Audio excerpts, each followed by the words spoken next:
Hey everyone, JagTagger93 here with another Doom WOD. This one is called Fatsmack.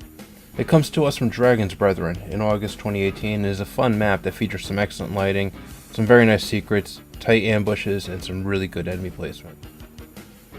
As the author states in the description, it is, quote, a Romero-esque level from nearly 5 years ago that saw test releases but was never uploaded. There are a few things I would do differently today, but it's pretty good for what it is and should be archived. This version is dated about a week later than the test release, but I don't remember what was changed. Prior versions went a bit overboard on health. And it continues in the readme file. It says that the name Fatsmack refers to the sound that a Mancubus and a Revenant make when they're fighting, and that happens about midway through the map. So this WOD does some things really nicely. Its lighting is used to very good effect in hiding the position of enemies. For example, early in the map you come across a few soldiers that are hidden very well by the dark lighting. Enemies are placed very well throughout the entire map, and some of the more memorable encounters being a battle in the middle of the map with Revenants and the Mancubus.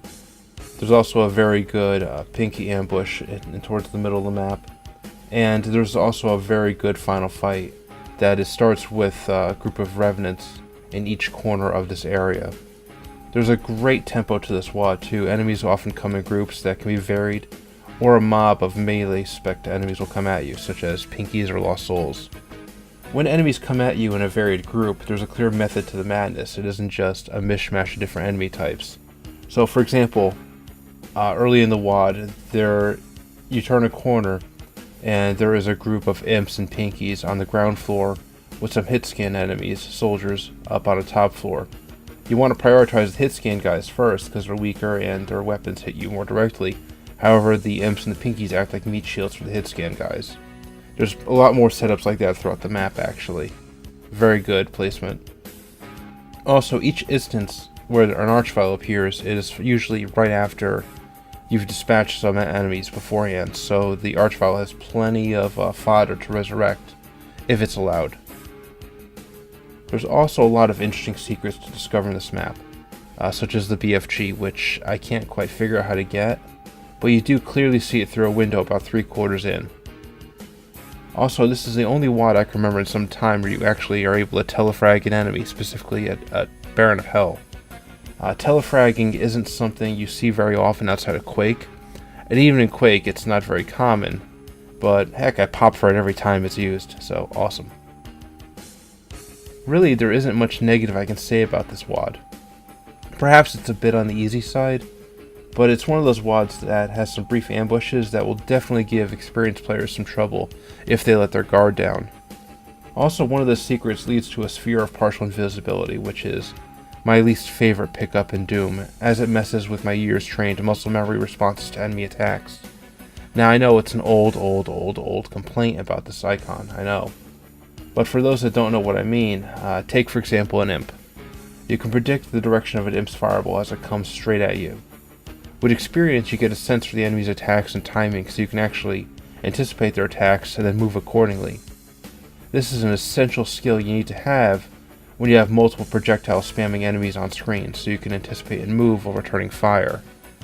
Now if you have the sphere of partial invisibility, that goes right out the window, as the projectiles no longer come out straight ahead in a predictable pattern, but they come out left or right. Granted, it's less a complaint about the WOD, what I'm saying here, and more of a complaint about a core mechanic of Doom, the original game. And I know it's a very familiar point with most players, but whatever. I just hate having a sphere of invisibility being a reward for a secret, and you can't really move around it, so still, I know it's a minor complaint.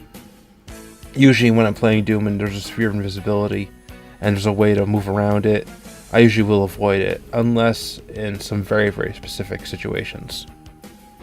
So back on the topic of the map. The map does end with a very challenging fight, but it does feel a little anticlimactic if I have to say something negative.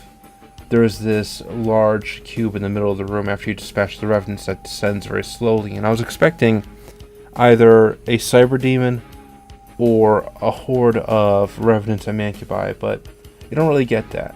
Granted, more enemies come in from the other corners around the room, and that makes for a very tough fight, but still, I was expecting something a little more punch at the end.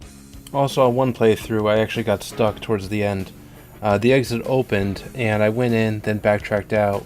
Then the door closed, and I couldn't get back in. So, yeah, that was kind of annoying. That being said, again, not a lot of negative I can say about this one. In the README file, the author states that if they were to do this one again, they would do some things differently, and I'd really like to know what they would change. So, all in all, this WOD earns a very, very high 8 out of 10 for me. And you know what? I'm feeling generous. I'll throw in 4 buckets of KFC Space Chicken for those hungry mancubi, for a grand total of, by my math, of 88%. So it's a solid B+ of a map that's definitely worth a playthrough or two. So yeah, definitely get playing it, and thank you for watching. This is JagTagger93 signing out. Y'all have a good one.